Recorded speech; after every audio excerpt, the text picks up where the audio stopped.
سلام كبرات تخاتلتي هارموني ميديا أب زحلف السمون كم زقلصنايو لمون تمليسنا لنا لما عنتون مس مرج عاش ودن زتتحاسه حبريتات حيزنا إنا مسينا زلنا لما عنتي أب زمدب مساي كبور غازيتنيا محاري أبراهام كمون أب زحلفت وان مسانا ينبرن أبالنا أبال هارموني ميديا زخنا حونا دانيال زمنفس تمهراي ناي محبراو ساينس كباباوي مصنعتي بحنسب حبيرنا كنماسينا مالتيو انكو عبد الحان مصخم قاعد حنزنا حكا دجو وهذا حسن هذا باش حراي حراي مبار بزعباتي بزعبا مرجع بزعا زلو بوليتيكاوي كيدي بوليتيكاوي كوننت ناي هاجرش ودنينا كنزاته كمتي ابز حلف سمون زحبرنا مالتيو لما عنتي كاليتي معلتنا سلازغونت اب كندي بقطتا نابتوم بارتات ببولكي وين نابتوم بوليتيكايان سلفتات ببولكي اتينا انتي مسلوت ناتوم ايديولوجي انتي مسل جلز بالقدمي مرأينا حفشاو سئل متان كهلونا حفشاو بوليتيكا ناي شودن ناي حبار رديت متان كهلونا اسكا كمي مسلتي بوليتيكاو اقاوما ناي شودن اب بايتو ويابتي ريكستاغ نبلو وي بريجيون درجة بكومنات درجة كمي مسلتي حفشاو سئل اسكا هبنا داني باخا خجمر اوكي لجن زهافكم عندنا مسكونكو تي قدامي اتوكرو او هلو كموتات مخانو مستي نحنا فلطو اغنزون حزبنا هم بنا حسب لنا نسيت وانا زلنا دمص سي بخمين تقوملو بزي قدس نمن دمصنا ما استقوملو حجت تنرو العالم اكل نايتي محورنا سغاب زخونا تهاجرون انا تقدسنا مالتي منياتو اكل اينا تساتفتي اينا تغداتي اينا تقمتي اينا مالتي سلازي اب شودن ببرلمانتن بموناركي بكا نوسنتها تكايت ابزي ناي برلمانت ريفداغن بلو مالتي تمريچ ازكيت كاب حزبي نا برلمانت كبرلمانت كاب قدام مينستر تمرح مالتي ابزي تنغوس سلطان يبلن سيمبول ولا حنت يبلن سلازي اب برلمانت 340 شعات ونابرالو ኣብዚ ከዓ እቶም ሪክስ ዳገን ንብሎ ሓገግቲ ኣለዉ ፈፃሚ ኣካልቲ ብቀዳማይ ሚኒስተር ዝምራሕ ከምኡውን ዶም ስቱል ከዓ ኒውትራል ዝኾነ ማለት እዩ ስለዚ ኣብቲ 4 ይዕኑድ ጉሩንድ ሌጋንዲ ሕግታት ዝበሃል ኣለዋ ፈፂመ ናይ ኣይትንክፋይንሰን እሱ ከምዚ መሰል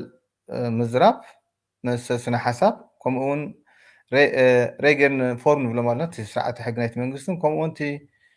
succession ordering ዝብልዎ እቲ ስርዓተ ኣቃውማ ሕግታት ናይ ሽወደን ማለት እዩ ኣብዚ እቲ ፓርላመንት እዩ እቲ ቀዳማይ ስርሑ ባጀት ናይ ሃገር ምፅዳቅ እዩ ውሳነታት ኣብ ሕግታት ተመርኪስካ መሃብ እዩ ቀዳማይ ሚኒስተር ከዓ ምሻም ማለት እዩ ቀዳማይ ሚኒስተር ከዓ በቲ ሕጊ ናይ ፓርላመንት መሰረት የፍፅም ሚኒስትርታት ሸይም ተሓታትነቱ ከዓ ተሓጋጊ ኣካል ክኸውን ማለት እዩ ስለዚ ኣብዚ ናይ ሽወደን ፓርላመንት ሲስተም ካብ ህዝቢ ናብ ፓርላመንት ካብ ፓርላመንት ቀዳማይ ሚኒስተር ሰለስተ እቲ ናይ ቢስሉት ሌቨል ኒቮ ድብሎ ሰለስተ ደረጃ ኣለዎ እቲ ሓደ ኣብ ሃገር ድውሰን ከም በዓል ወፃኢ ጉዳይ ሚኒስትር ምክልኻል ናይ ሽወደን በቲ ናይ ሃገር ሌቨል ዝረአይ ኣብቲ ሬጂናል ከዓ ወይ ከዓ ዞባዊ ንብሎ ከዓ 21 ኣለዋ ኣብኡ ከዓ ከም በዓል ኮሌክቲቭ ትራፊክ እዚ ህዝባዊ መጓዓዝያ ንብሎ ከምኡውን እቲ ኣብያተ ሕክምና ኣብ ትሕቲኦም እዩ እቲ ናይ መጨረሻ ኮሚን ንብሎ ከዓ 290 ዘለዎ ከዓ እቲ ከም በዓል ሄምሽንስ ኣብያተ ትምህርቲ ገለ ከዓ ኣብ ትሕቲኦም ማለት እዩ ስለዚ እዚ ኣቃውሞኦም ኮይኑ ህሉ ኩነታት ዘለዎ ኣብተን ፓርቲ ማለት እዩ ኣብ ፀጋማይ ብሎክን ቀይሕ ብሎክን ተባሂሉ ይፍለጣ ተን ቀይሕ ንብለን ብሎክ ተን ቀይሕ ኣርማ ኣለዎም ከም በዓል ቪኒስተር ፓርቲ ሶሻል ናላም ከምኡውን ሚልዮ ሳም ኣርቤታ ዝገብር ግን ኣካል ናውቲ እዩ ሰንትራል እውን ሳም ተሓጋገዝ እዩ ምክንያቱ ኣብቲ ያምልክ ማዕርነት ናይ ደቂ ሰብን ኣብቲ ሰብኣዊ ድሕነትን ከምኡውን ኣብቲ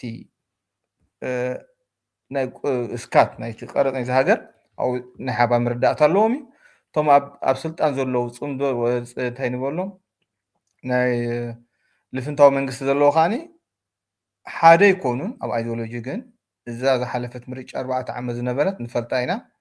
ንኸሓብሩ ዘገደዶም እቲ ብፖሊሲኡ እቲ ከዓ ጽፍሕታቱ ማለት እዩ ኣብዚ ሕጂ እቲ ንህና ተራ እንታይ እዩ ዝኸውን ዘሎ ማለት እዩ ስለዚ ንሕና ከም ኣካል ናይቲ ሕብረተሰብ ምዃንና ድማ ክልተ ኣለና ምክንያቱ ኣብዚ እዋን እዚ 1.5 ሚልዮን ከባቢ ህዝቢ ሽወደን በፂሑ ኣሎ ካብዚ እቲ 2 ሚልዮን ስደተኛ ዝበሃል እዩ ስለዚ እቲ ፅልዋ ዝመፀና ዘሎ ሕጂ ንሕና ምስ ተረዳእና ወይ ተኣስላመናኒ ብዘይገድስ ንፅሎ ኣለና ኣካል ናውቲ ኢና ተረኻ ኣለና እታ ድምፂ ናህና ተራ ኣለዋ ማለት እዩ ብኸምኡ ኢኻ እቲ ጎስጓሳ ዝግበር ዘሎ ኩሉ ሰብ ተርኡ ክፃወት ኣሎ ምክንያቱ እቲ ክልተ ዓይነት ኣገባብ ምርጫ ኣለና ሓደ እቲ ኮሚናል 3 ዓመት ንልዕሊ ዝፀንሐ ማለት እዩ ስጋብቲ ናሽናት ዝረኸበ ከዓ ዜጋ ዝኾነ ከዓ ስጋብ ፓርላመንት ስጋብ ናይ ኣውሮጳ መረፅ ማለት እዩ ስለዚ እቲ ህሉ ኩነታት ኣቃዋማና ሽወደን ነዚ ይመስል ኣብ ህሉ ዘለዋ ናብቲ ፓርላመንት ክተኣቱ ናብተን 349 ወንበር ዘለዋ ተወሓደ 1.4 ሚእታዊ ድምፂ ክትረክብ ኣለካ ተን ካብኡ ላዕሊ ዘለዋ እቲ ወንበር ኮፍ ብላ በይናይ በቲ ዝሰማምዑ ልፍንቲ ፈጥራ ተን ማይነር ኣለዋ ማዓት እየን ከም በዓል ኣልተርናቲቭ ፋርያ ዝበሃሉ ከም በዓል ቦርሊንግ ሳምሊን ዝበሃሉ ከም በዓል ኒነስ ዝበሃሉ ብዙሓት ኣለዋ ከም ኣልተርናቲቭ ድምፂ ሙሉእ ዘይረኸባ ኣብቲ ፓርላመንት ዘይኣተዋ ማለት እዩ ስለዚ እቲ ኣካይዳ ስርዓት ናይ እቲ ፓርላመንት ማሓደር ሽወደን ነዚ ይመስል ማለት እዩ ሕራይ ይቐኒለይ ዳንኤል ስለዚ ሰፊሕ ዝኾነ መብርሂ ኢኻ ሂብካና ማለት እዩ እቲ ብናይ ኮሙናል ደረጃ እቲ ኮሙን ዘለዎ ሓላፍነት እቲ ረጊዩን ወይ ኣውራጃ ዘለዎ ሓላፍነት ከምኡውን እቲ ባይቶ ዘለዎ ሓላፍነት ናይ ንግስነት እውን ጠቂስካልና ፀኒሕካ ሽወደን ንጉስ ኣለዋ ንጉስ ግን ስማዊ ካብ ምዃን ሓሊፉ ዝኾነ ፖለቲካዊ ስልጣን የብሉን ዋላ እውን እቲ ቋም ናይ ሽወደን ብፍላይ እቶም 4 ጉሩንድሎጋር ዝበሃል እውን ክትገልፀልና ፀኒሕካ ማለት እዩ ስለዚ እቲ ሓፈሻዊ ፖለቲካ ናይ ሽወደን ከም ዝመስል ኣብ ዝሓለፈ እውን ከም ዝገለፅናዮ እቲ ቀዋሚ መንበሪ ፈቃድ ዘለዎ 3 ዓመትን ካብኡን ላዕሊ ናብ ሽወደን ዝተቐመጠ ሰብ ኣብ ናይ ኮሙን ደረጃ ወይ ኣብቲ ናይ ምምሕዳር ዓዲ ከምኡውን ኣብ ናይ ኣውራጃ ወይ ሌን ወይ ረጊዩን እንብሎ ኣብኡ እውን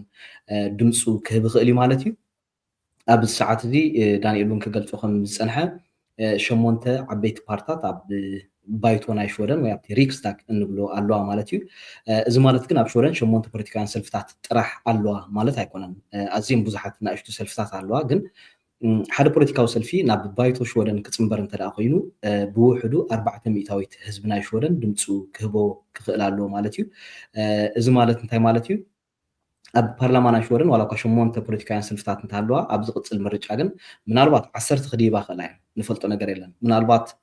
6 ክኾና ክእላ እየን ካብተን ዘለዋ ትሕቲ 4 ሚእታዊት ህዝቢ ሽወደን እንተደኣ ድምፂ ሂብዎን ወይ እንድሕር ዘይረኺበን 4 ሚእታዊት ክወርዳ ክእላ እየን ፀኒሕና ክንመፁ ኢና ምናልባት እቲ ዘሎ መዐቀኒ እቲ ኦፒንየን ናይ ሕብረተሰብ ሽወደን ከመይ ይመስል ዝብል እውን ለንቅነ ዝተገብረ መፅናዕታት ኣሎ ንዑ እውን ፀኒሕና ክንመፁ ኢና ስለ ሰፊሕ መብርሂ ይቐኒልና ዳንኤል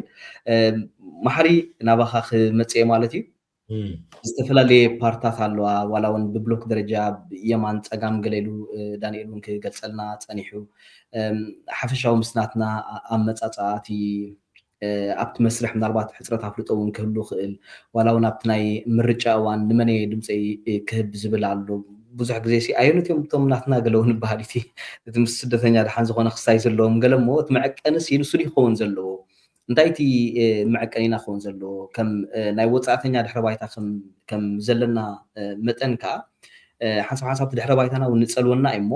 እቲ ናይ ሽወደን ፖለቲካ ኣብዚ ኣብ ንነብሮ ዘለና ናይ ሽወደን ፖለቲካ ንኣብነት ብናይ ኤርትራ ወይ ብናይ ኢትዮጵያ በቲ ተዛረብቲ ትግርኛ ዝሓበይካ ንሕልፎ ክሳብ ዝሃለና ብናቱ ክውንነት ክንዕቅኖ ንኽእል ኢና ኣብዚ እንገብሮ ምርጫታት እንታይ እዮም እቶም መዐቀኒታትና ገለ እንተትብለና ፅቡቕ ነይሩ يوا ክብረት ሃበለይ ዳኒ ከዓ እንቋዕ ተመለስካ ናብ ሃርሞኒ ድሕሪ ነዊሕ ግዜ ፅቡቕ መብርሂ ኣብቲ ንምርጫ ዝግበር ዘሎ ጎስጓሳት ይኹኑ ምቅርራባት ብዝምልከት ኣፍልጦ ክህልወካ ፅቡቕ እዩ ሓበሬታ ሓይሊ ስለ ዝኾነ ናይ ሓበሬታ ሓይሊ ከዓ ትክክለኛ ውሳነ ወይ ከዓ ቁኑዕ ስጉምቲ ንክትወስድ ዝሕግዝ እዩ እሱ ስለ ዝኾነ ዝነካይዶ ዘለና መደብ ስለዚ እቲ ዳኒ ዝሃብካዮ ብፅቡቕ ኣገባብን ሕፅር ብዝበለ ኣገባብን ኣፍልጦ ናይቲ ኣብ ሽወደን ዘሎ ፖለቲካዊ ኣቃውማ ናይ ባይቶ ስርዓት ሕገ መንግስቲ መሰላት ከምኡውን መኒቱ ስልጣን ዝህልዎ ኣወሳስና ውሳነታት ኣብዚ ሃገር እንታይ ይመስል ዝሃቦ ብጣዕሚ ኣዝዩ ኣገዳሲ እዩ ክበሃል ይከኣል። ኣብቲ ደጀን ዘለዓልካዮ ሕቶታት ንሕና ከም መረፅቲ ኣበይ ንመርፅ ብዘየገድስ ብደረጃ ከባቢ ክኸውን ይኽእል ወይ ዓዲ ወይ ከዓ ኣውራጃ ወይ ከዓ ዞባ ከምኡውን ብሃገር ደረጃ ኣብቲ ሃገራዊ ባይቶ ወይ ሪክስዳግ ንመርፅ ይኹን ናብ ካልእ ብዘየገድስ እንታይ ኢና ክንሓስብ ዘለና ዝብሉ ሕቶታት ብጣዕሚ ኣገደስቲ እዮም። ነፍሲ ወከፍ ሰብ ኣብዚ ሃገር ዝነብር ሰብ ናይ ገዛ ርእሱ ኣጠማምታን ኣካይዳን ኣለዎ ጥራይ ዘይኮነስ ክህልዎ እውን ዴሞክራሲያውን መሰላት እዩ ብሕጊ ናይ ሽወደን ወይ ከዓ በቲ ቀንዲ ዓንዲ ሕጊ ናይ ሽወደን ዜጋታትን ንተቐማጦን ዝሃበ መሰል እዩ። ሕርያ ከዓ ከምኡ መሰል ናይ ሓደ ተቐማጢ ወይ ዜጋ እዩ። ንመን ትሓሪ እንታይ ዓይነት እምነት ህልወካ እንታይ ዓይነት ኣከዳድና ህልወካ እንታይ ዓይነት መነባብሮ ስታይል ህልወካ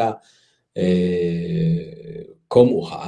ምስኡ ተኣሳሲሩ ከዓ እንታይ ዓይነት ፖለቲካዊ እምነትን ምርጫን ይህልዎ ዘብል እዩ። ሕጂ ኣብ ሽወደንሲ ኣቐድም ኣቢሉ ዝነበረ ዓመታት ዳርጋ ዘይተፃሕፈ ሕጊ ኣሎ። ንኣብነት ደጀን ርክብ ኣቢለካስ ኣብዚ ሃገራዊ ምርጫ ዳ ንመን ኣድሚፅካ ኢለ ክሓተካ ግቡእ እውን ኣይኮነን ንስኻ እውን ክትነግር ግዱድ ኣይኮንካ። ኣብዚ ሕጂ ዘይተፃሕፈ ሕጊ ኮይኑ ኣብቲ ሕብረተሰብ ከም ኖርመስ ዝውሰድ እዩ ማለት እዩ። ስጋዕ ሕጂ ሽወደናውያን ብኣብዝሓ ዝጥቀመሉ ኣገባባት እዩ። ግን ከዓ ሽወደናውያን ኩሉ ግዜ ዝሓስብሉ ነገራት ኣሎ ወይ ከዓ ንምርጫ ክሓስቡ ከለዉ እዚ ዳንኤል ክብሎ ዝፀንሐ እቶም 80 ካብ 100 ኢና ንዛረብ ዘለና። እቶም 80 ካብ 100 ናይ ኩሉ ኣብነታት እዮም። ምክንያቱ ዓብላሊ ናይ ደቀባት ወይ ከዓ ተወለዱ ኣብዚ ሃገር እዚ ወይ ከዓ ብኣፀዋውዓ ናይ ፖለቲካ ኤትኒስክ ስቨንስ ክንብሎም ማለት እዩ ወይ ብመበቆል ሽወደናውያን ዝኾኑ እሳቶም ምርጫ ክቐርብ እንከሎ ከምዚ ሕጂ ዘሎ ምድላው ማለት እዩ ዝርእይዎ ነገራት ኣሎ። ዝርእይዎ ነገራት እንታይ እዩ? ጥዕና ክኸውን ይኽእል እዩ፣ ናይ ትምህርቲ ክኸውን ይኽእል እዩ፣ ኣተሃናንፃ ሕብረተሰብ ክኸውን ይኽእል እዩ። ሽወደን ከም ዓዲ ከም ሕብረተሰብ ናበይ ገፅና ንኸይድ ኣለና፣ እንታይ ፖለቲካዊ ሓይልታት ኣብ ወሳኒ ስልጣን ምስ ዝመፁ እዮም ዕሩይ መገዲ ናይቲ ህዝቢ ክኸዱ ዝኽእሉ ዝብሉ ዓበይትን ማእከላይን ንኣሽቱን ዝሓስቡ ሰባት ኣለዉ። እሱ ሓሲብካ ኻ ኣብ ምርጫ ትሳተፉ እሞ ሕርያ ይግበር ማለት እዩ። ንኣብነት ዓሚ ወይ ከዓ ቅድሚ 4 ዓመት ሞደራት ዝመረፀ ሓደ ሽወደናዊ ሎሚ ዓመት ሶሻል ዴሞክራት ክመርፅ ይኽእል። ምክንያቱ ንዕኡ ዘገድስዎ ረብሓታት ኣብ ሶሻል ዴሞክራት እንተደኣ ኣሎ ኮይኑ ንሶሻል ዴሞክራት ከድምፅ ይኽእል እዩ። እዚኣቶም እቶም ኣልመንቲ ዜጋታት ወይ ከዓ ናይ ፓርቲ ደገፍቲ ዘይኮኑ ወይ ናይ ፓርቲ ሜምበርሺፕ ዘይብሎም ሽወደናውያን ኢና ንዛረብ ዘለና። እቶም ዘለዎም እውን ከምኡ እውን የጋጥም እዩ ሓደ ሓደ ግዜ ኣባል ናይ ሞደራት ኮይኑስ ንድምፁ ንሶሻል ዴሞክራት ክህብ ይኽእል እዩ ወይ ንካልኦት ሰልፍታት ረብሓታቱ ዘረጋግፀሉ። እዚ ዝኾነሉ ምክንያት እንታይ እዩ? ሓደ ሰብ ረብሓ ያበይ ኣሎ ኢሉ ክደሊ እንከሎ እቲ ረብሕኡ ኣብታ ተመዝገበላ ፓርቲ ወይ ኣባል ዝኾነላ ከይረክቦ ይኽእል እዩ ረብሓታት እቲ ወይ ከዓ ታናቱ ብፍላይ ከዓ በዚ ሕጂ ኣልያንስ ፖለቲክስ ዝበሃል ብልፍንቲ እዩ። ኣብ ሽወደን ዝሓለፈ 15 ዓመት 12 ዓመት ናይ ልፍንቲ መንግስታት እዩ ዘሎ። ስለዚ ፓርቲታት ደንበታት እየን ገይረን ዘለዋ። ከምዚ ዳንኤል ክብለና ፀንሐ ኣብቲ ናይ ሰማያዊ ሕብሪ ምልክት ዘለዎም ሰልፍታት ዞም ኣብ ስልጣን ዘለዉ ኣብቲ ቀይሕ ዘለዉ ደንበታትን ኣለዉ እዮም። ሕጂ ንኣብነት ኣነ ኣባል ሶሻል ዴሞክራት ወይ ኣባል ሞደራት እንተደኣ ኮይነ ግን ከዓ እቲ ረብሓታተይ ኣብዚ ኣልያንስ እዚ ዝስእኖ እንተኮይነ ጥራይ ዘይኮነስ ነቲ ናተይ ረብሓታት እንተደኣ ካልኦት ፓርቲታት ዘይድግፎ እሞ እታ ናተይ ኣነ ተመዝገብኩላ ፓርቲ ኮምፕሮማይዝ ጌራ ነቲ ሕቶ ናተይ ኣነ ዘገድሰኒ ሕቶ እንተደኣ ኣውፅኣቶ ግድነት እዩ ኣነ ኣሰላልፋይ ክቕይር ዋላ ኣባል ናይ ሓደ ሰልፊ እንተኮይኑ ሓደ ኣብነት ክገልፀልካ ካብዚ ኣብነት እዚ ንኣብነት ዝሓለፈ ምርጫ ሚልዮ ፓርቲየት ምስ ሶሻል ዴሞክራትን ካልኦትን ብምትሕብባር ሻርን ክራፍት ወይ ከዓ እዚ ናይ ኒውክለራዊ ፀዓት ክዕፆ ኣለዎ ተባሂሉ ብንፋስ ዝሰርሕ ናይ ኤሌክትሪክ ኣምፂኦም ንህልካ ኣዋሪዶምን ኣለዎ ክበሃል ይከኣል ኤሌክትሪክ ሃይ ዝኸደሉ መሰረታዊ ምክንያት እዚ እዩ ምክንያቱ ኣብ ዊንተር እዋን ንፋስ ስለ ዘይነፍስ ኤሌክትሪክ ፀዓት ዋጋ ክኸብር ኣኽኢልዎ ኣሎ ሕጂ እንታይ ኮይኑሎ ኣነ ኣብ ኤሌክትሪክ ዝግደስ እንተደኣ ኮይነ ረብሓታተይ ትዕጥለኒ ዘላ ፓርቲ እታ ምስ ሶሻል ዴሞክራት ተላፊና ዘላ ሚልዮ ፓርቲ እያ ሕጂ እንታይ ክገብር እዚ ሽፍት ክገብር ይኽእል እያ ኣነ ረብሓታተይ ክሕሎ ሕጂ ንኣብነት ኣብቶም ሓደ ኣልያንስ ከዓ እንታይ ኢሎም ኣለዉ ኤሌክትሪክ ክሓስር ኣለዎ እንተደኣ ካብቲ ዝግባእ ንላዕሊ ከቢሩ ግን መንግስታዊ ድጎማ ነቶም ክቡር ዋጋ ዝኸፍሉ ወይ ኣብ ናቶም ገዛ ዝቕመጡ ዝብል ወይ እውን ኣብ ክራይ ዝቕመጡ ይኹኑ ግን ካብቲ ተወሰነ ገደብ ተቐሚጥዎ ዘሎ ንላዕሊ ክቡር ዋጋ ኤሌክትሪክ ዝኸፈሉ መንግስታዊ ድጎማ ክግበረሎም ሓገዝ ክግበረሎም ዝብል መስመር ናይ ዞም ሕጂ ብስልጣን ዘለዉ ሕጂ ረብሓታተይ ኣብዚኦም ድሕር ዘረጋገፅ ኣሎ ኮይኑ ግድነት ኣይኮነን ኣብቲ ኣባልነት ዋላ እንተሃለወኒ ነዚኦም የኸድም ዝኽእል እዚ እንታይ ይበሃል እቲ ረብሓታት ናይ ሓደ ኢንዲቪዥዋል ወይ ናይ ሓደ ውልቀ ሰብ ኣብዚ ሃገር ዝቕመጥ ረብሓታቱ ብከምዚ መገዲታት ኢኻ ከተረጋግፆ ዘለካ ንኣብነት ስድራ ቤታት ናይ ትምህርቲ ዝያዳ ዕዙዝ ኮይኑ ዘገድሶም ኣብ ትምህርቲ ዓለም ዘለዉ ደቆም ኣብ ትምህርቲ ዓለም ዘለዉ ብካልኣይ ደረጃ ይኹን ብማእከላይ ደረጃ ይኹን ብዝተሓተ ደረጃ ኣብ ትምህርቲ ዓለም ዘለዉ ቆልዑ ናይ ስኩል ፖለቲክስ ወይ ከዓ ናይ ቤት ትምህርቲ ፖሊሲ እንታይ ይመስል እቲ ፖለቲካ ዝኽተላ ዘለዋ እንታይ እዩ ዝመስል ዝብሉ እሱ ከገድሶም ይኽእል እዩ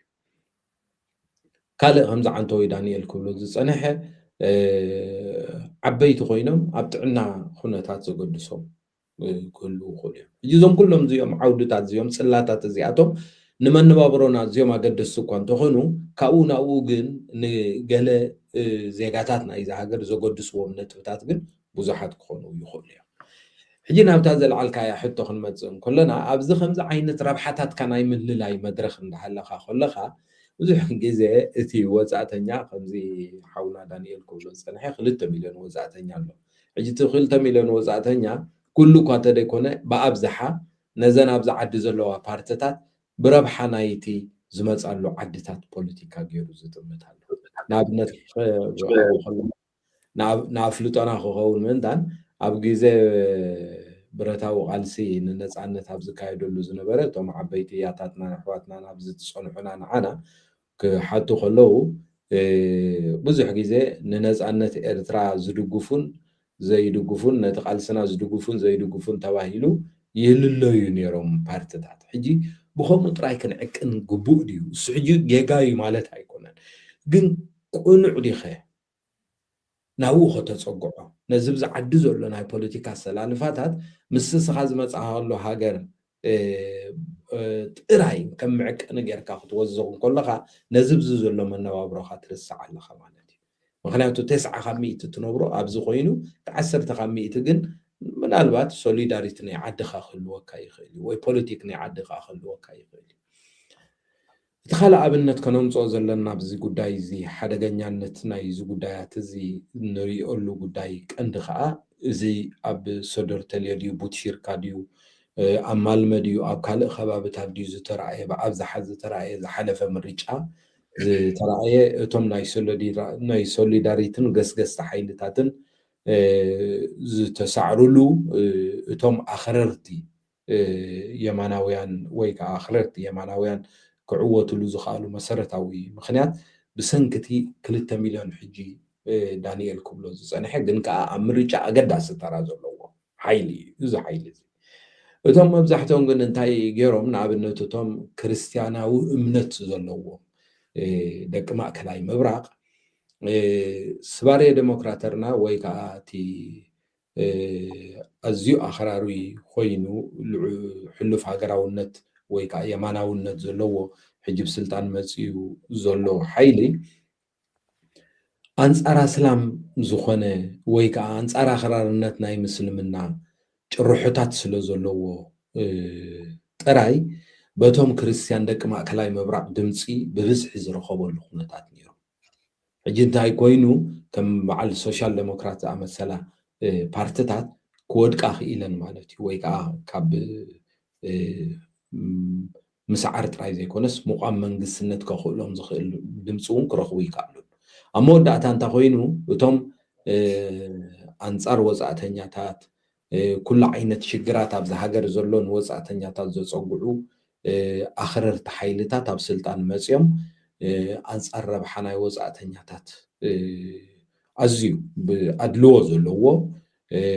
ፍጹም ዝተጋነነ ንወፃእተኛታት ሓጢኣትና እዩ ዝዓድን ንምፅጋዕ ዝኽእል ማእልያ ዘይብሎም ምቕያር ሕግታትን ሕማቕ ዝኾነ ፖለቲካን ንስኹምን ንሕናን ዝብል ኣብ መንጎቶም ብትውልዲ ወይ ከዓ ኤትኒክ ስፔንስክን ናይ ወፃኢ ትውልዲ ዘለዎምን ምትፍናን ተፈጢሩ ዝንሪኦ ዘለና ናይ ኢሚግሬሽን ለውጥታት ይኹኑ ካልኦት ሕግታት ኣንጻር ወፃእተኛታት ዝቐንዐ ክግበር ኣኽኢሉ ኣሎ ሕጂ እዚ ጌጋታት እዚ እንታይ እዩ ዝመፀ እዩ እቲ ምዕቀንታት ናይቶም ኣድመፅቲ ዝተዋህቦ ቆላሕታ ብመጠን ናይቲ ኣብ ዓዲ ካብ ዓድኻ ክትመፅእ እንከለካ ሒዝካዮ ትመፅእ ፖለቲካን ፍልልያትን ኣብዚ ሃገር እዚ ክትጥቀመሉ ምፍታን ግን ኣብዚ ስለ እንነብር ዘለና ግን እቲ ናይቲ ዓዲ ናይ ዕራቅ ክኸውን ይኽእል እዩ ናይ ሶርያ ክኸውን ይኽእል እዩ ናይ ኤርትራ ክኸውን ናይ ኢትዮጵያ ክኸውን ይኽእል ብዘየገድስ ንሱ ብዙሕ ኣይኮነን ኣብ ናይ ወፃኢ ጉዳያት ዝረአዩ ሕቶታት እዩ ሕጂ እሱ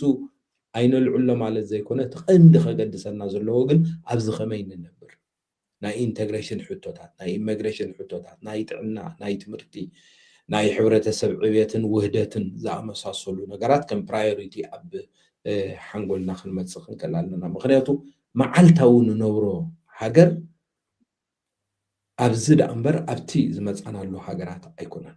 ኣብቲ ዝመፃናሉ ሃገራት ዝዕረይ እንተደኣ ኮይኑ ቅድም ኣብዚ ዘለው ሓይልታትና ኣብ ፖለቲካዊ ስልጣን ከም ዝመፁ ድሕሪ ምግባር ፖለቲካ ብምስራሕ ጎስጓስ ብምስራሕ ወይ ከዓ እዚ ሎቢ ዝበሃል ብምስራሕ ናይቲ ንደልዮ ናይ ወፃኢ ፖለቲካ ምዕራይ ክካየድ ይከኣል እዩ ስለዚ ነታ ዘለዓልካያ ሕቶ ምክንያት ብምግባር ኩሉ ግዜ ምርጫና ቅድሚ ምምራፅና ወይ ኣብ ድምፂ ምሃብ ቅድሚ ምስታፍና እቶም ዘገድሱና ርእስታት ከም ሰባት ንሕና ንዓና እንታይ እዩ ንሕብረተሰብና እንታይ እዮም ኣየኖት እዮም ዘገድሱና ዝብሉ ሕቶታት ብመጠን ኣብዚ ንነብሮ ዘለና ከም ቀዳምነት ክወሃቦ ዘለዎ ምዃኑ ዝኣምን ምናልባት ናብቲ ዘለዓልካዮ ሕቶ ንኣብነት እዚ ትግርኛ ተዛረብቲ ኣፅብብ ከነብሎ ከለና ንኣብነት እዚ ኣብ ኤርትራ ለውጢ ክህሉ ኣለዎ ኢሎም ዝንቀሳቐሱ ሓይልታት መብዛሕትኦም መንእሰያት ሕጂ ዘለዉ ወይ ኣብቲ ናብ ናይ ኤርትራ ለውጢ ንለውጢ ዝንቀሳቐሱ ዘለዉ መዕቀኒኦም ክኸውን ዘሎ ኣብዛ ዓዲ ዘሎ መነባበሪ እዩ እምበር እቲ ኣብ ኤርትራ ዘሎ ናይ ለውጢ ቃልሲ ኣለዉ ዝድግፉ ፓርቲታት ሕጂ ናይ ኤርትራ ጥራይ ስለ ዝድግፉ ወይ ንለውጢ ኣብ ኤርትራ ስለ ዝድግፉ ጥራይ ድምፅኻ ክትቦም ብርግፅ ምርጫ ናይ ሰብ እዩ ግን እቲ ቀዳምነት ክስራዕ ዘለዎ እቲ ብዝትነብሮን መነባብሮ እዩ ክኸውን ዘለዎ እዚ ከዓ ኣብ ብዙሕ ሕቶታት ካብ ሰብ ዝመፅእ ሕቶታት እዩ ክንመርፅ እንከለናስ ነቶም ነዚ ቃልስና ክዕወት ኢሎም ዝሓርዩ ፓርቲታት ንዓቶም ድምፂ እንተሃብናስ ኣብቲ ውሽጣዊ መነባብሮና እንታይ ንጉዳእ ዝብል ሕቶታት መፅኡ ነይሩ እዩ ቅድሚ ሕጂ እውን ንዕውታት ምክንያት ብምግባር ኢና ዝንገልፆ ዘለና ስለዚ ነፍሲ ወከፍ ሰብ ናይ ምሕራይ ናይ ምውሳን ምርጫ መሰልን ኣለዎ ግን ከዓ ሓበሬታ ክረክብ ግቡእ ስለዝኾነ ኢና ንልዕሎ ዘለና እምበር ማእዝን ናይ ሰብ ናብዚ ክምራሕ ኣለዎን ማለት ከም ዘይኮነ ከዓ መገዲ እግርና ብሩህ ክኸውን ኣለዎ ዝብል እምነት ኣለኒ ይቀኒየለይ ሓራይ ኣነ እውን ይቀኒየለይ ምሕረት ሰፊሕ ዝኾነ መብርሂ ፀኒሑ ማለት እዩ ልክዕ እዩ ሰባት ነቲ ዝመርፅዎ ሲ ብምምዛን እንታይ እዩ ዘርባሓኒ እንታይ ኣነ ቀዳምነታት ዝህቦ ዝብሉ ሕቶታት ምስ ገዛእ ርእሶም ተመያይጦም እዩ ክኸውን ዝግብኦ ማለት እዩ ካልእ ዋላ ኣብዚ ናይ መወዳእታ ዘለዓልካዮ እውን እንድሕር ደኣ ሓደ ፖለቲካዊ ሰልፊ እንድሕር ደኣ ኣብዚ ንዓይ የርባሓኒ እንድሕር ደኣ ኮይኑ ኣብዚ ንዓይ እንድሕር ደኣ ዝምእማኣኒ ፖሊሲታት እንድሕር ደኣ ኣለዎ ኮይኑ ናቱ ቀዳምነታት ምስ ናተይ ሓሳባት ዝሰማማዕ እንተደኣ ኮይኑ እሞ ንበሎ ኣብቲ ናይ ኤርትራ ጉዳያት ኣብ ገለ እንድሕር ደኣ ዘይንሰማማዕ ኮይና እንድሕር ደኣ ብዝግባእ ድጋፍ ኣይህብን ኢለ እንድሕር ደኣ ሓሲበ ከም ኮሚኒቲ ኮንካ እውን ማሕበራት ድዩ ገለ ኣብ ዝህልዋሉ እዋን ድምፅና ንዓኹም ክንበኩም ድልዋት ኢና ግን ኣብዚ ጉዳይ እዚ ክፍታታት ኣለና ኢልካ እውን ስክፍታታትካ ክትገልፅ ትኽእል ኢኻ ዋላ እውን ኣብቲ ፖለቲካዊ ሰልፍታት ተፀምቢርካ እቲ ክመፅእ እትደልዮ ወይ እቲ ክህሉ እትደልዮ ክለዓል እትደልዮ ሓሳባት ንዑ ኣብ ምልዓል እውን ሰብ ተርኡ ክፃወት ይኽእል እዩ ማለት እዩ ያ ብፍላይ እትዮም ዜግነት ዘለና ሰባት ንገዛእ ርእስና ከም ሓደ ክፋል ናይ ሕብረተሰብ እዚ ክንሪኣ ከዓ እቲ መሰረታዊ ነገር እዩ ኢለ እየ ዝኣምን ኣነ እውን ማለት እዩ ካልእ ልክዓልካ ምምዛን ዘድልዮ ነገር ኣሎ ሓንሳብ ቁልጡፍ ዝኾነ ስጉምትታት ምውሳድ ይርአ እዩ ንኣብነት ኣነ ትካል ኣለኒ ኢልና እሞ ንሕሰብ ሕጂ ሓደ ፖለቲካዊ ሰልፊ ንሰብ ትካላት ግብሪ ክቕንስ እየ ኢሉ ይሓስብ እዚኣ ጥራሕ ስለ ዝማእመአትኒ በቃ ንዕኡ ጥራሕ ክመርፅ እየ ኢለ ክሓስብ ይኽእል እየ እንድሕር ኣብቲ ናይ ዞባ ይኹን ኣብቲ ገለ ይኹን ወላ ንክምረፅ እውን ክጉስጉሰሉ ይኽእል እየ እንድሕር ምስ ናይ ስደተኛ ድሕረ ባይታ ዘሎ ኣብቲ ናይ ኢሚግሬሽን ጉዳያት እንድሕር ንዓይ ዘይምእምኣኒ ኮይኑ ብሰላም ክነበር እንድሕር ዘይኽእለኒ ኮይኑ ኣብዚ ፅቡቅ ጌረ ክሪኦ ዘለና እቲ ኣሉታውን እቲ ኣወንታውን ጎድኑ ኣየናይ ኣነ ቀዳምነታት ዝህብ ዝብል ሕቶ ንዕኡ ሓሲብካ ኣመዛዚንካ ኣብቲ ምርጫ ምእታው ኣገዳሲ እዩ ማለት እዩ ከምቲ መሓሪ ክገልፆ ዝፀንሐ ግን ኣብዚ ከም ሃርሞኒ ሚድያ እዚ ክምረፅ ኣለዎ እዚ ክምረፅ የብሉን ንብሎ ነገር ኣይኮነን ብመሰረቱ ናይ ዲሞክራሲያዊ ከይዲ ክዓቢ ኣለዎ ንኩሉ ኣርባሕ እውን ስለዝኾነ ሰብ ናይ ፓርቲ መረፅ ባዕሉ እዩ ዝውስን እቲ ክነሕልፎ እንደል መልእኽቲ ዳ እንታይ እዩ ሰብ ንመን ክመርፅ ኣለኒ ኢሉ ንካልእ ሰብ ሓቲቱ ዘይኮነስ ኣየናይ ፖለቲካዊ ሰልፊ እዩ ዘርባሓኒ ኢሉ እቲ ናይ ገዛእ ርእሱ ረብሓታት ክርብሖ ዝኽእል ክምብሮ ዝኽእል እቲ ውሕስነት ክፈጥረሉ ዝኽእል እቲ ስራሕ እንድሕር ኮይኑ ኣገዳሲ ነገር ኣየናይ ፖለቲካዊ ሰልፊ እዩ ኣብ ሰራሕተኛታት ዝያዳ ተገዳስነት ዘለዎ ዝያዳ ስራሕ ክፈጥር ዝኽእል ገለ ዝብል ንዕኡ ከም መምዘኒታት ከም መዐቀኒታት ክንጥቀመሉ ኣገዳሲ ነገር እዩ ማለት እዩ ካልእ ፅብቕቲ ነጥቢ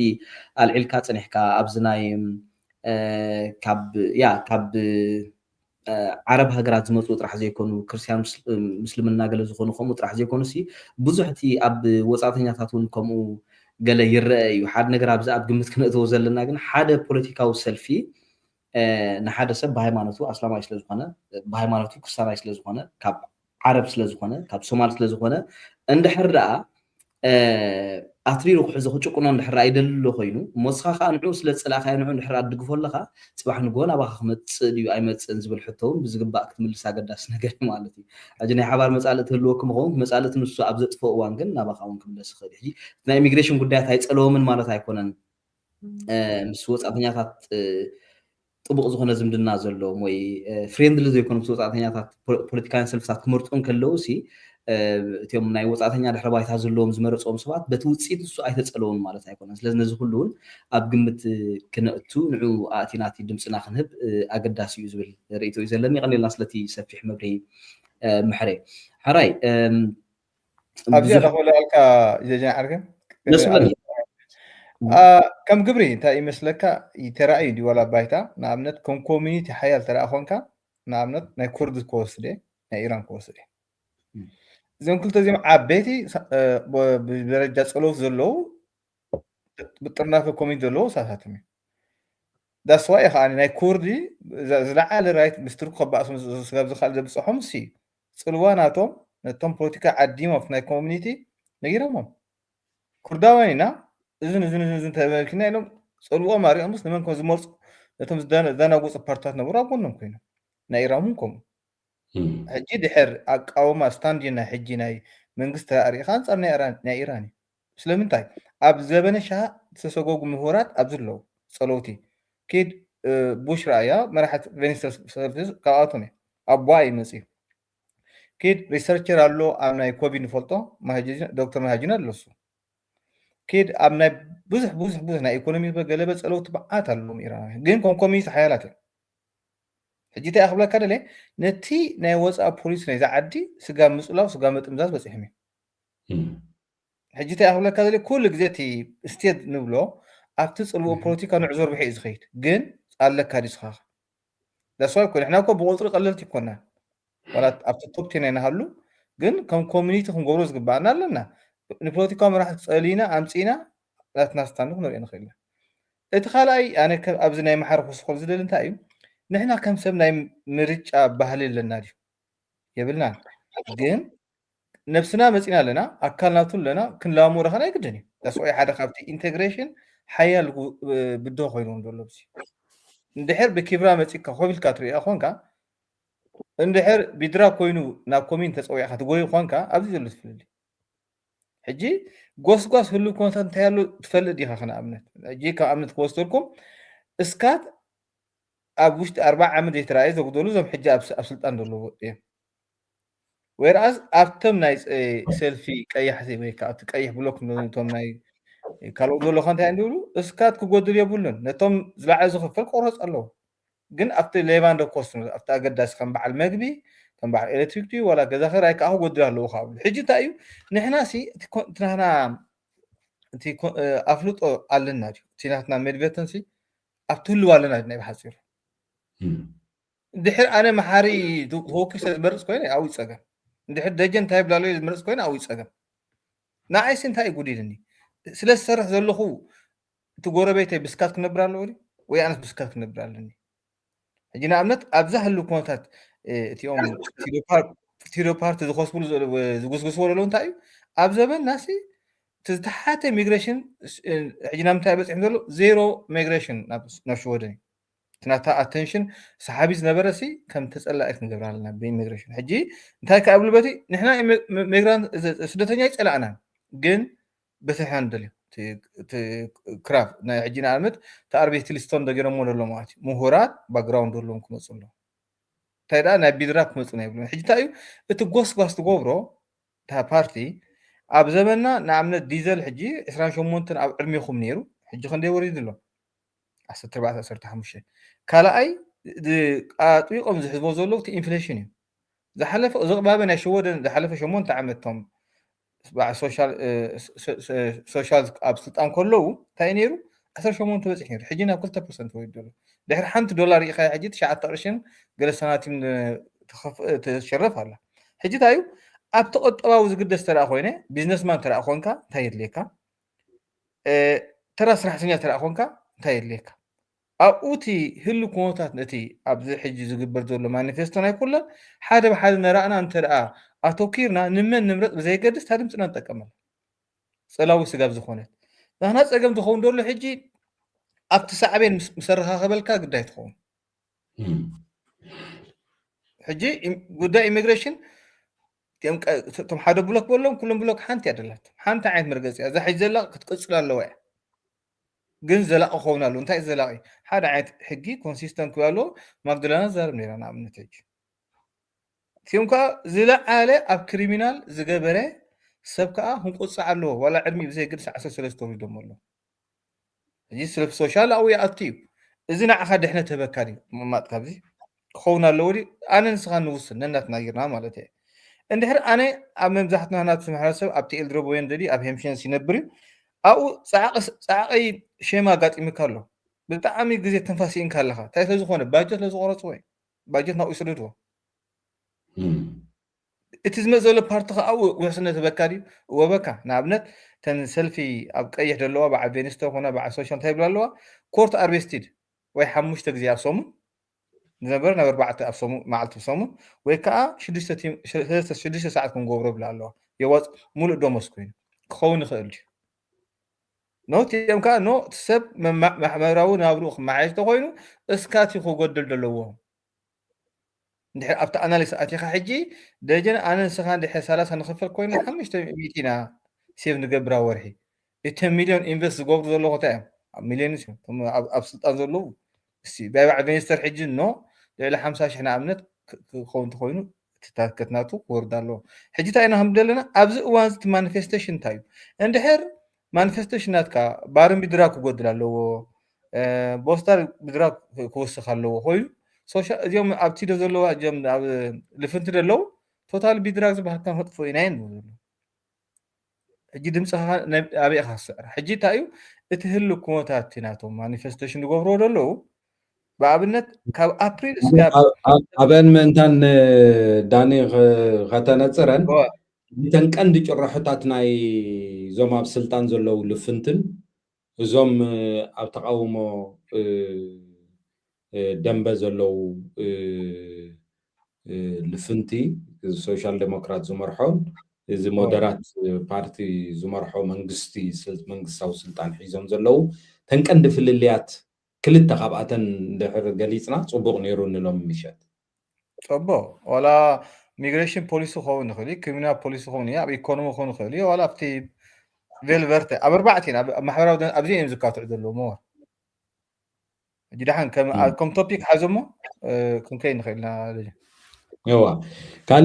من البات دجو أبو خلقا خي سجركايا لنكنا بتسخات نبرو له خبابي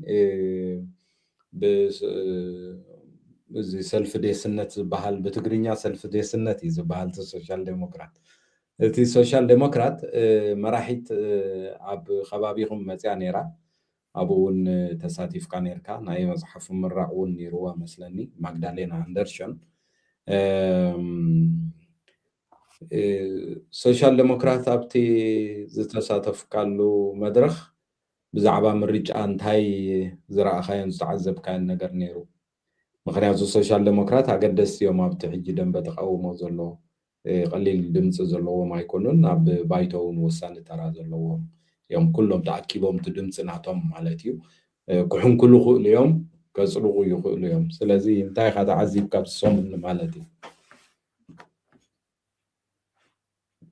يا يعني اللي محريوه ما قدرنا ندرشو نابزلخو عدي مسانيرا ناي بوك سامتل نيرو ناي ناتا مصحف مالتي بزعبو ينير ميستي تاشمو جن ول اوز نبرو ابالات مسلز نبرو كم بزحات قال حطوطات نيري نابلت اسناي لقنا ازرب ጉዳይ ኮይኑ ዘሎ እዚኦም ቶን ኦሪኛር ኦትቪሳ ዝስገቡ ካብ ሃገር አዛራብ ኮይኑ ቀንዩ ነይሩ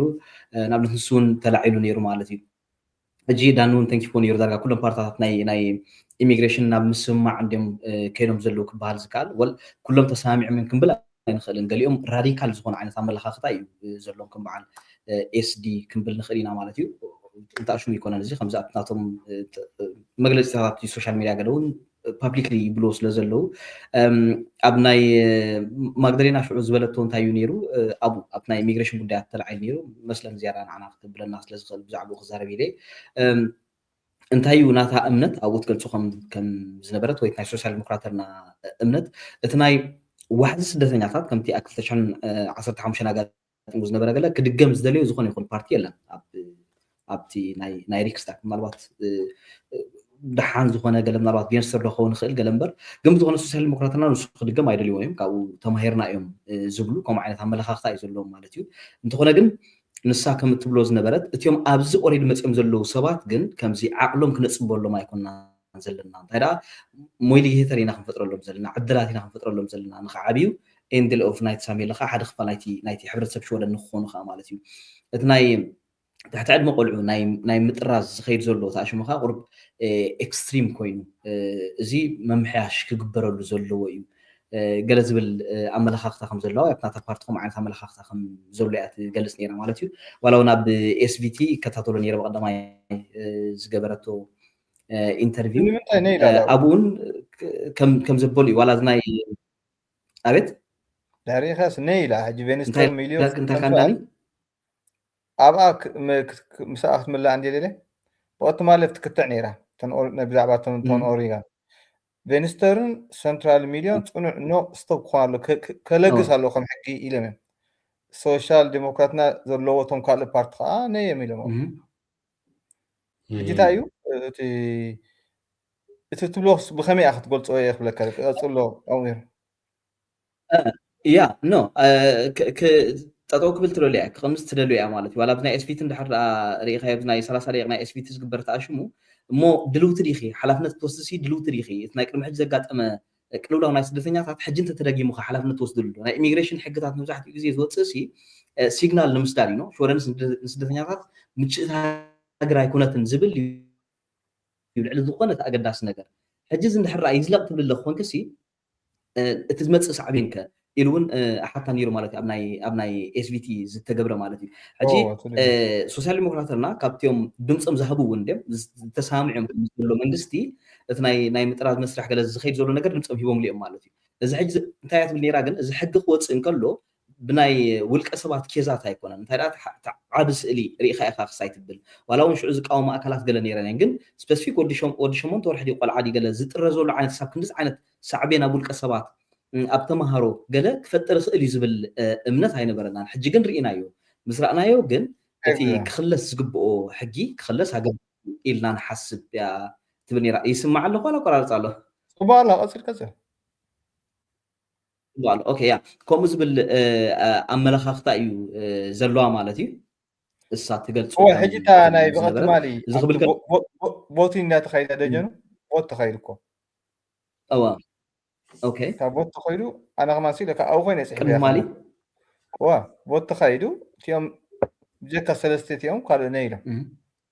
تيوم توتاليتي تن أوريغانز بحق ولا بقى تم تحت علما بلون بتنا كلام ديفينيشن ها ولا تمسقاق ولا يكون جن مس فاميلي أو قمتي خمسي خلص هاللو إني رتحسب إيه زلوا سوشيال دلوجن أوتوماتيكال مستكريم تهزيرهم جي ኣብቲ ክራይም ፖሊሲ ዳርጋ ኩሎም ሓደ መፅኦም ፅኑዕ ሕጊ ክህልውሎ ብፍላይ እዚ ሎማዓንቲ ተሪኢኹሞ እዚ ሎማዓንቲ ተሪኢኹሞ ፖዶፊሌር ዝበሃል እዚ ዋላ ከም ሰብ ርኢኻሲ ኣብ ትሕቲ ዕድመ ዝግበር ዝኾነ ፀታዊ ገበን ምሕረት ክህልዎ የብሉን እዮም ዘሎ እቶም ኤስዲ ምክንያቱ እቲ ፖዶፊለር ዝበሃል ኣብዚ ቀፅል قصل لنا اوكي يا ابزي ابتناي يا ثانك يو ابتناي كريميناليتي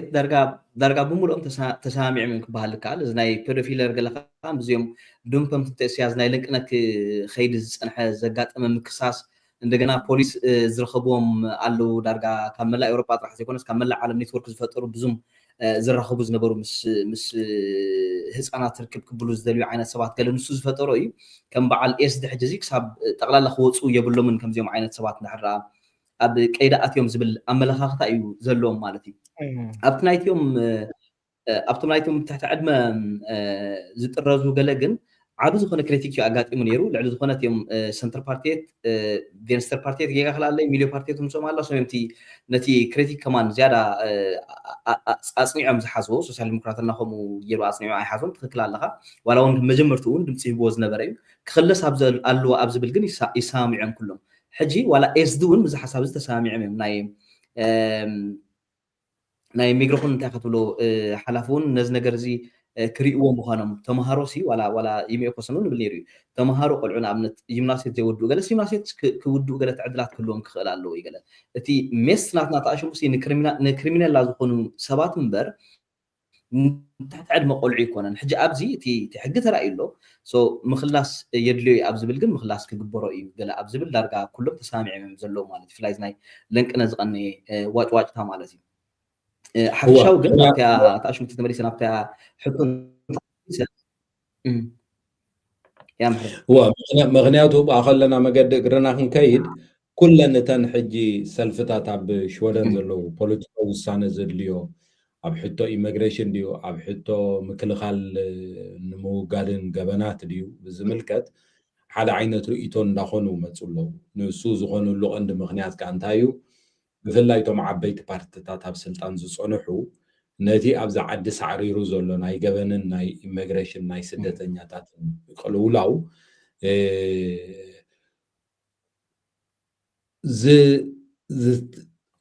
ዝተመዓራረየ ርእቶ ስለ ዘይፀንሖም ምክፍፋል ናይቶም ኣብ ስልጣን ዘለዉ ፓርቲታት ፖለቲካዊ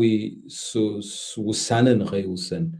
ዓንቀፍቲ ተራ ኮይኖም ፀኒሖም እዮም ተባሂሎም ካብ ዝግመቱ እዞም ሕጂ ብስልጣን ዘለውን ከምኡውን እቲ ዝዓበየ ፓርቲ ብዛ ዓዲ ሶሻል ዲሞክራት ክኽሰስሉ ዝፀንሑ ጉዳይ ናብዚ ሕጂ ደረጃ ሃገራዊ ፀገም ኮይኑ ዘሎ ጉዳይ ስደተኛታትን ከምኡውን ጉዳይ ናይ ምስራሕ ገበናት ኮላይ ንቅትለት ሰባት ሓዊሱ ብስራሕ ዓውቲ ገበን ሃብቲ ምኽዕባት ይኹን ናይ ብዙሓት ስድራ ቤታት ምብልሻው ብሰንኪ ገበንን ገበናውነትን ቀንዲ ተሓተቲ እቶም ኣብ ስልጣን ዝፀንሑ ፓርቲታት ኮኑ እዞም ኣብ ስልጣን ዘለዉ ውሁድ ዝኾነ ናይ ሓባር ዝኾነ ሃገራዊ ኣተሓሳስባ ወይ ከዓ ናይ ሓባር ዝኾነ ኣተሓሳስባ ኣብ ምውጋድ ገበናትን ምኽልካል ስደተኛታትን ዝምልከት ዝብል ክሲ ናይ ብዙሓት ስለ ዝፀንሐ እዚ ዝሰከፉ እዞም ፓርቲታት እዚኣቶም ንኣብነት ከምዚ ዳንኤል ክብሎ ዝፀንሐ ሶሻል ዴሞክራት ንነዊሕ ዓመታት ክካታዓሉን ክምጉተሉን ዝፀንሐ ነገር ኣብዚ ሰዓት እዚ ግን ናብቶም ኣብ ስልጣን ዘለዉ ሓይልታት ዝተፀግዐ ርእይቶ ክሕዝ ኣኽኢልዎ ማለት እዩ ስለዚ እዚ እንታይ እዩ ዘርእየካ ኣብቲ ሃገር ኣብ ብዙሓት ኣገደስቲ ጉዳያት እቶም ፓርቲታት ሓደ ዓይነት ርእይቶ እንዳሓዙ ምምፅኦም እውን ሓደ ካብቲ ጥቃ ምርጫ እንዳጎለሐ ዝረአይ ዘሎ ጉዳያት ኮይኑ ከም ዘሎ ንምምልካት ዝኣክል እዩ ኣብኡ ሕጂ ኣብቲ ጎስጓስ እንታይ ምናልባት ሕጂ ኣብቲ ጎስጓስ እንታይ ይሰክፈና ኣሎ መስለካ ናብኻ መድረኽ እቲ ኤስዲ ዝበሃል እቶም ሰብኣዊ ዲሞክራትና እንታይ የኸስብሉ ነቲ ህዝቢ ንሕና ሓንቲ ውሕስቲ ነፃ ስባነት ስባርያ ክፈጥር ኢና ይብሉ ከሎ ብናይ ምልክዕ ቴልካም ዜሮ ንሕቶ ዕቁባን ዘይሕጋዊ ስደተኛታትን ሓደ ካብቲ ተዓዊትናሉ ዝብሉካ ከዓ እቲ ናይ ክሪሚናል ማለት እዩ ኣብ ዝሓለፈ ካብ 2022 እቲ ዝተሓተ ቁፅሪ ብ4% ዝሓለፈ 2025 ነይሩ ዳርጋ ጃንዋሪ ከዓ ዝኾነ ተኽሲ የተሰማዓሉ ቆትለ የተሰማዓሉ ኢሎም ከም ይሕዝዎ ሕጂ ተን ቀያሕቲ ብሎክ ዘለዎ ከዓ ነዚ ክንዲ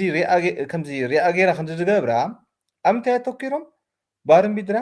ቦስታር ቢድራ ካብ ምስዳክ ክኸውን ኣለዎ ኦኬ እዚ ዳሕራይ ፍታሕሲ ነቶም ታርጌት ናትካ ማጆሪቲስ ክእምኖም ይኽእል እዩ ምክንያቱ ድሕ ሶሻል ቢድራ ሪኢኽማ ሕጂ ፀገም ኣምፅኣ ደላ እዛ ኣብ ኦሮብሮ ዝገብሮ መፅዓት እያ ሓደ 4-5 ዘለዎ ቆልዑ ዘይሰርሕ ኣይፍተስካት 45,000 ሓደ ከዓ ሓደ ቆልዓ ዘለዎ ደፋዕ እናበለ ከዓ ምስ ሰበይቱ 30,000 ይበፅሕ ሕጂ እንታይ እዩ እታ ትሪክ ትብል እቶም ሽወደን ከም ውሕስነት ስምዖም ኣላ ካልኣይ እታ ቢድራግ ትበሃል ሽወደን ስኒ ቢድራግ ኣይኮነት ናይ ዝሰርሕ ሰብ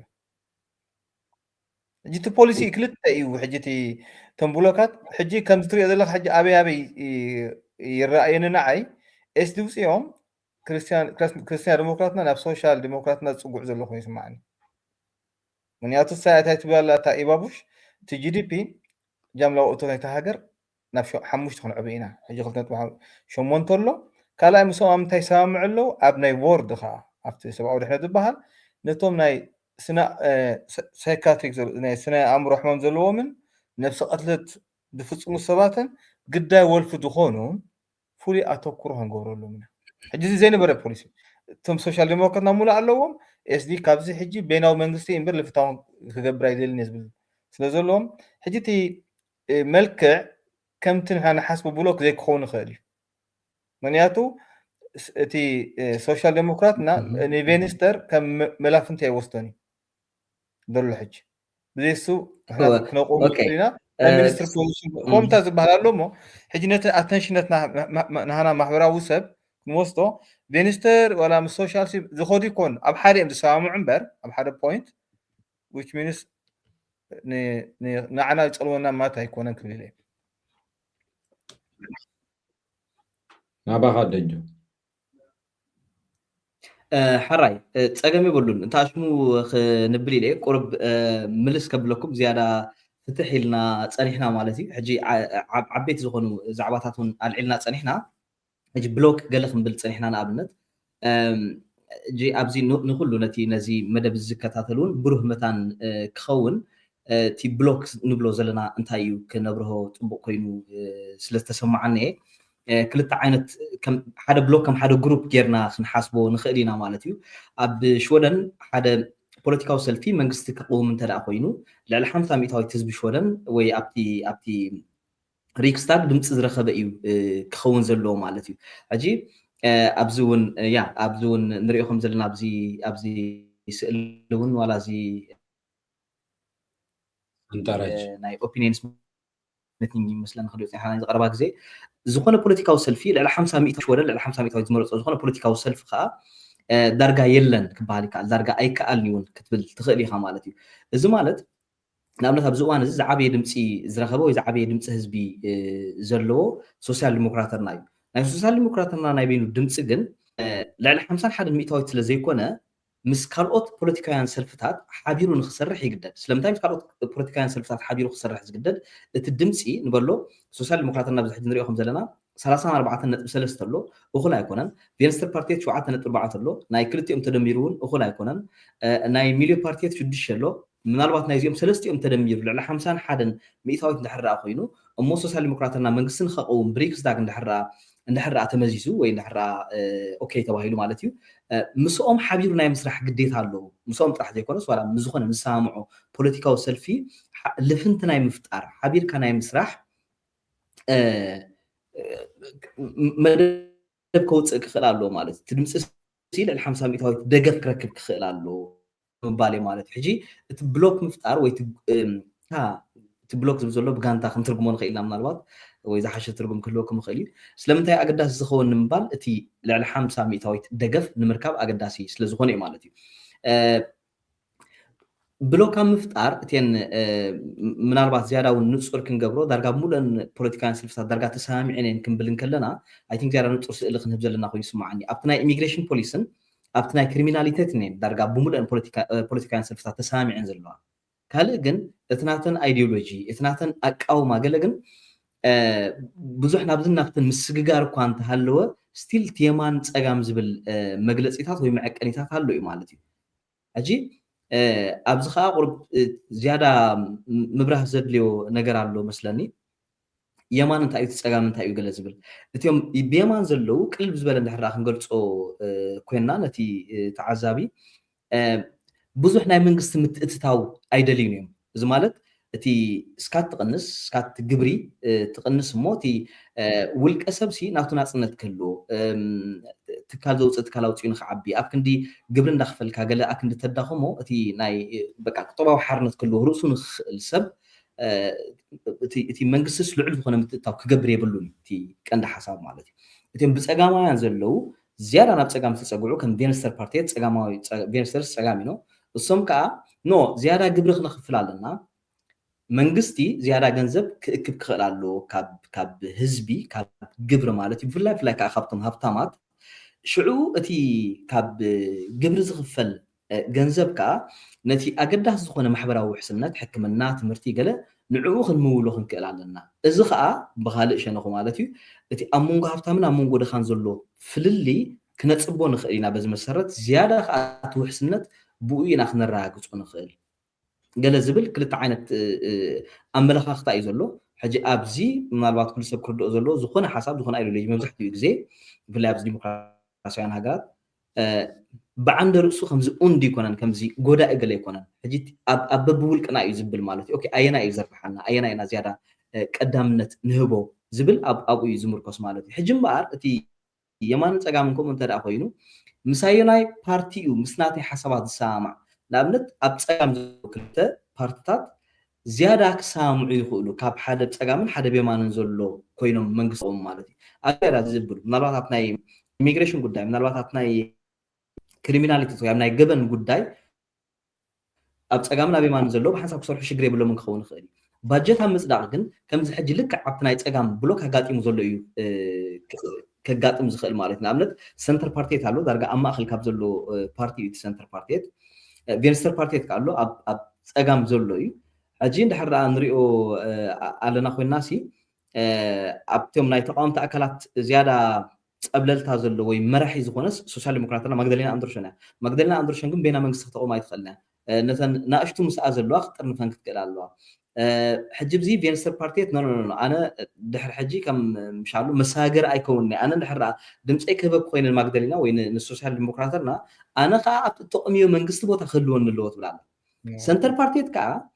ፍጹም ምስ ቬንስተር ፓርቲት መንግስቲ ትኾነሉ ኣብ ናይ መንግስቲ ቦታ ትረክበሉ ድሕሪ ኮይና ብዝኾነ ተኣምር ድምፂ ኣይህብን ትብላ ስለምንታይ ምክንያት ቬንስተር ፓርቲት زياده سكات ام مقراص امنا بفلاي كابتم هافتامات كابتم سبت كالات زياده قصد زلوم زياده قبل كوسد كخلالو الى اتامن سنتر بارتيت كن بانصارو اتي قبري كقنسالو الى تحسب مالت حجي بزناي ناي ايديولوجي فللي يونال الله مالتي اجيتي اتي بلوك مقام وي تغانتا مقام زسامعك بوليتيكال سلف زياده فنات كايديولوجي تتصقع كخونون وسان نغري مالت حجي دانيال ونتن كفابيلكا صنيحكا خابا كلو نعخا نابا كتوكا نو حيا مسلن نمبر حجي كن قرب زي زقير زولو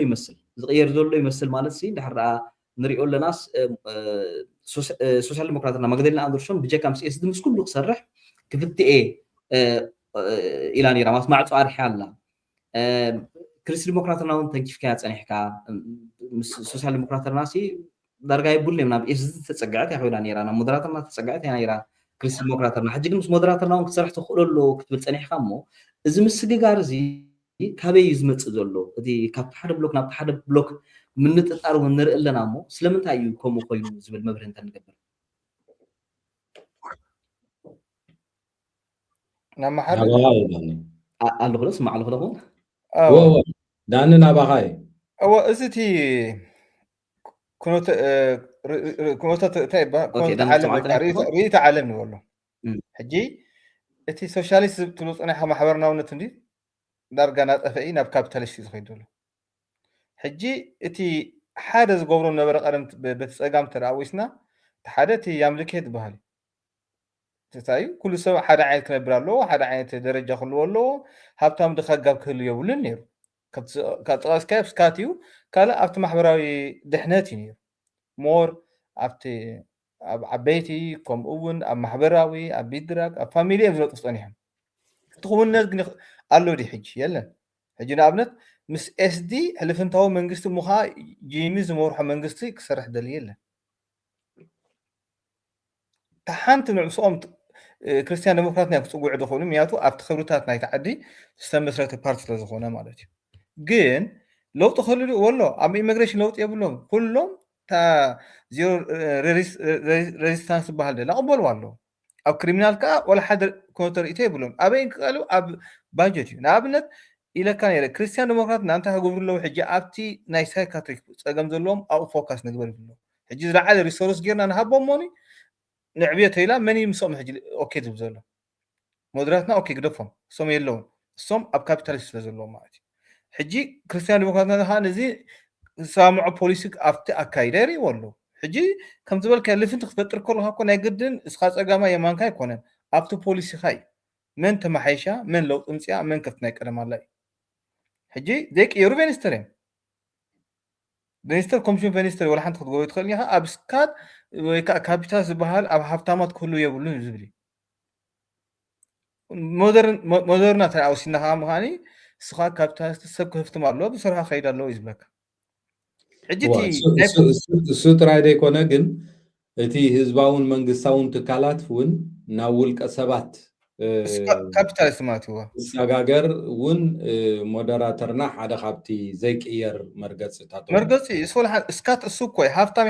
ወልሓን ፀገም ከይብሉን ካብ ኣነስ ካብ ቆርጸልና ካብቶ ሚሊዮንስ ኢንቨስቲጌሮም ሕጂ ኣብዚ ግዜ ዝኮ ኣክሰ ቡላገት እተን ካምፓኒ ገለመለኮ ناتون بوليسي نعبيانو ما بو خاشقت البتنا يفتح يزبل بوليس اللو نو تيمكا دقيم بدقوما يو اتي نسرحه البونا زلو كفتح هذا خير بدقوما يزبل كا بوليس اللو حجي تايو كم نفت دجن حطها خمس بوليسي تقدم زباقسو نبره قدام ميغريشن كاني انتايم سعينا مسلم كاري يمي اندهر او سامع اللي خاخونكا ناي كريستيان ديموكراتنا كم مخنا زقروا حجتا ايو نقطراتن نحرستوتن كا اب جنبت نقتو داس واحد بناتهم صلوا ايو نداري نعمل ديزل كاب 28 نا 16 سلازي حرستو كتاب علو تن قال دغ فورا بتا دمص خاطرخباي حجي ابت غوسغوس نناتن كخداين دمص مسرخبا سعيد تي مسمع تمص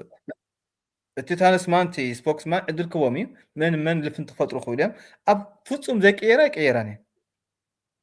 حجتي لو تكون زبهال دولو كستو زلو منغستي نعمت سفرا ديمقراطنا تراوسينا انتايم زلو بعلنا انا منغست نحزو كم زي حجي بوليسنا هيمنا بيتن كارو تاينو خيدوينا يقولو نو اسخم زلو منغست نتاعنا اين حبرنا تايلهم تخولو لو طونا له ابت بلوكات بلاكايلي حجتي وانا خموتاتن اتي اكايدان زلو نايتن بارتاتن اغري صغنا لو تغبرالو اغريان كا كمبيوتر كمتنا يقدم الله اغريان كا شيفت تغبر الله سوشيال ديموكرات ما كابتو قصول حجي كابتنا يقدم بارتي اي قير ايلو دبل اب ايميجريشن اب كريمينالن اب مينستر مكلخالن ابي لوط يم غيرم دلو حدا خاوتايو بمكلخال اب ناتو حدا انيشياتيف ناتومي قال احنا كاب صلوا روسيا هو ترى خوينا اب مكل خلاتنا بزح انفست نقبلنا اذن مستون قال دسامع مالتي حجي تايو اتي اكايدها كمت ناي قدم ايكونن حجي تي حنت تبعصو مسوم ابسو او دحنتيو تيو مور ابناي عبيتي بزح انفست نقبرمو ساسا نقبر ابت ريسورس نابت خالن شعوتي سبات بمبزح طعنهم كحلوا اب سرح ببزح بمقصار سرح تخولوتات كفتح لو كومو تاربيستي تبهل كا بمحصار طعنا سبكا خلو الويب تون كابيتالستخا نو ايكونن يو تادا سب سرحو خلق علو يو تيزلو سلازي تخونوتات ناتن بوليسي كخلو صوص ناي قدني معناتها هو ما اب موداتا دارغات ساعتنا ون تمدبلنا يودا سلازلو دجو زبحال ነገር ተዘየለ ምናልባት እቲ ኣብ ሰላልፋ ዘሎ ዳንኤል አልዒልካ ዘለኻ ምቅያራት ክህሉ ከም ዝኽእል ፍሉጥ ነገር እዩ ምክንያቱ ሶሻል ዴሞክራተርና ዋላ እኳ ምስ ኤስዲ ኾንካ መንግስቲ ምቋም ዘይድግፎ እንትኾኑ በዚ ዘለዎም ድምፂ ንሞደራተርና የእሚንካ ምስ ሞደራተርና መንግስቲ ከቕሙ ዝኽእሉ ኩነታት እንተዳእ ተፈጢሩ እሞ ክልቲኦም ሰልፍታት ተሰሚዖም ምክንያቱ سباري ديمقراطرنا مس مودرات كونكا منغستي اقيمكا خمز حجي خدو صلحو كنك خيد ايدلني حزب شودن تهيبني بيني منغست قومي قيني زبل هينت هيبو مالو ويغا افافنوت هيبو مالو سلازي ازي سوشيال ديمقراط بزلو دمصي ناي مودرات دمصي وسيخو لاي كلت بارت منغس قومو يخؤل يوم زبل امنت الله ازي كم زحجي زرأي زلنا بوليتيكا سلالفاتات مكيار كمتص يخئليو ግን ከዓ ከምኡ መንግስትን ተቆይሞም ከዓ ከቢድ ዝኾነ ተቃውሞ ብሓባርን ብንፅልን ተቃውሞ ዘጋጥሞ መንግስቲ ክቀውም ይብሽወደን ማለት እዩ እዚ ብጣዕሚ ዴሞክራሲያዊ ዝኾነ ህይወትን ኣዝዩ ኣገዳሲ ዝኾነ ምርጫ ይኸውን እዚ ዝመጽእ ዘሎ ምርጫ ምክንያቱ ኣብ ክልተ መሰረታውያን ጉዳያት ኣብ ሽወደን ከም ዓበይቲ ሃገራዊ ፀገም ዝነበረ ናይ ኢሚግሬሽንን ናይ ገበንን ምክልኻል ገበናትን ወይ ከዓ ምውጋድ ገበናትን ብዝምልከት ኩሎም ፓርቲታት ብዓብላሊ ድምፂ ተሰማሚዐን ኣለዋ ኣብቲ ወፂኡ ዘሎ ሕግታት ይኹኑ ስትራቴጂታት ወፂኡ ዘሎ ማለት እዩ ምክንያቱ እቲ ሕጊ ቅልጡፍ ምቅያራት ዝግበር ዘሎ ሕጊ ቀልጢፉ ይጸድቕ ዘሎ ኣብዞም ክልተ ኣጀንዳታት ናይ ሽወደን ብዝምልከት እቲ ዝወፅእ ዘሎ ሕግታት ቀልጢፉ ይቕየር ኣሎ ኣብቶም ካልኦት ሕቶታት ከዓ ከምዚ ዳንኤል ደጀን እውን ክትብልዎ ፀናሕኩም ናይ ርእይቶ ዓለም መፍልላይ ስለ ዘሎ ኣብ ቁጠባ ኣብ ባጀት እውን መፍልላያት ስለ ዘሎ ከመይ ጌርና ፀጋታት ነካፍል ከምታይ ዓይነት ፖለቲካ ቁጠባዊ ስርዓት ይሃልወና ዝብሉ እቶም ቀንዲ ፍልልያት እዮም ባህርያዊ ከዓ ዝፍልልያት ክህሉ ምክንያቱ ቁጠባዊ ስርዓት ምስቲ ዓለም ለኻዊ ፖለቲካዊ ርእይቶ ዓለም ዝኸይድ ስለ ዝኾነ حدا أب محبر النتاو سلفي ويقع ناي كومينيست رئيتو زلوو كخون كله أب دقوما زتمسرة قطبا خهلو ويقع خاب حبتامات منزيعها نتوم دخاتات نابز حاشم زيخا أمانغو دخاتاتن حبتاماتن زلو قاق نمتصباب زبل قطباوي بوليس خلو خلو تخلعي سلفي تخلعي لفنتجن أب برايفيتايزيشن ويكا أب ولقاوي إنفستمنت تمركوسة ناي سب جنزب ويكا سب رأس مال كابيتاليزم زبلي لازم أبز مفل لا يكون له يخيلي وجناب كالو قدات عزيم تسمع عم سلزلو مع السوشيال ديمقراطون كابتيز صنحهم ناي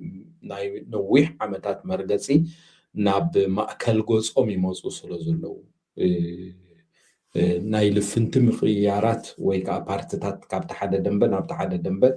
كقعزالو زخيلات رايزي كونس منال باتاب شودن وي بحدا بارتي زقوم منقسي ويكا بغلت بارتي تراي زقوم منقسي نرئي زلو تخلوتات عزي وصالي حجونا موداتا خنوبلون دلي نقرات أبزي نوبلو زيس أنا حنا قدات وسانة تراخلو النازخيل وتوم كل 1 مليون تفقيدنا زلنا وزعتني أزي وسان زخونة ترى يزلنا وسان زخونة ترانا خا بمدماس إنا نرجعوزو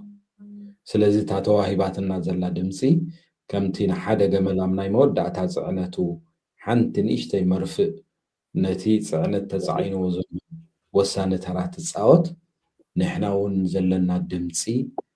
وسان ترى خد زعوت زخيل سلزخونة زخول لخنو بلوزس أنا حنا يارس أو تازخنة ترى خيلو سلز خيل كل السب انتاي نمن يدمز بيناي علمان من تاي يقبر بزي قدس ناي مدماس مسلو كم زلو وجن بعقو حسب زلو ويزبل لبوا علني بوغني أنا أبزي أدو كبل